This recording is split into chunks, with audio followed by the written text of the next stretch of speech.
So in the Navy, I was what was called an AME, so Aviation Structural Mechanic, and the E stands for egress.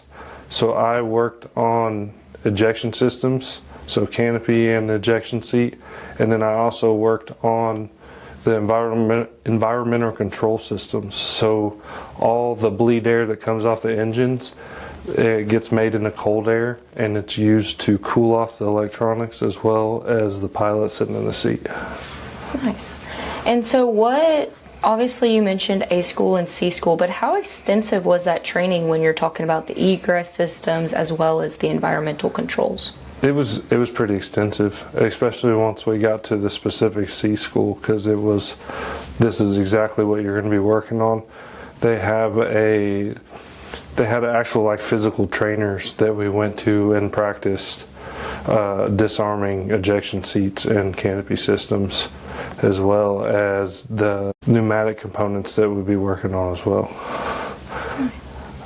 But most of the training that I received on doing my job was on the job training. So like you can sit in a classroom and learn about it all day, but you really don't know what you're doing until you start doing it hands-on. And do you feel like that lesson has kind of contributed over to your civilian life as well? Yeah, well, especially because the job that I did, so whenever we got to school the very first day, our instructor walked in and he said, okay, there's something very different about this job compared to the rest. He said, all the other jobs, there's fail-safes, and you can make mistakes and things happen. But this is one job that you're not allowed to make mistakes because we are the fail-safe.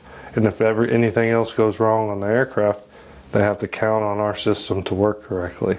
And if you don't think that you can be perfect, raise your hand and you shouldn't be in this class. So that kind of resonated with me going forward for the rest of my life. I've kind of always tried to be perfect in everything I do. And it kind of is a fault sometimes because I don't give myself room for failure. And that's kind of a blessing and a curse to have as a quality in yourself. Yes. Does a specific instructor or leader during your trainer stand out in your mind? How come?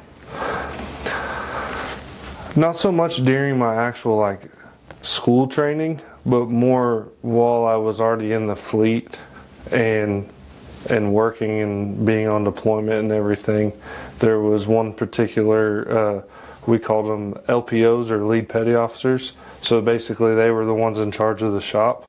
It was E6, and he was responsible for getting me all my certifications whenever I was in my shop, for really teaching me how to do my job. So, and I still talk to him to this day. So he was, his last name was Batten. He's a really cool guy. He actually lives in Kuwait now and still works on airplanes for the Kuwaiti Air Force. Wow. Yeah.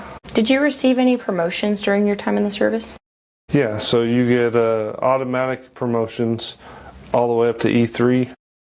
And then once you get above E3 is when you start having to make promotion.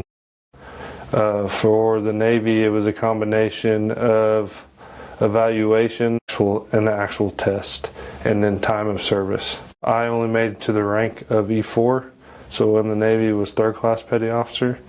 But yeah, that's as far as I got in my 5 years that I was in.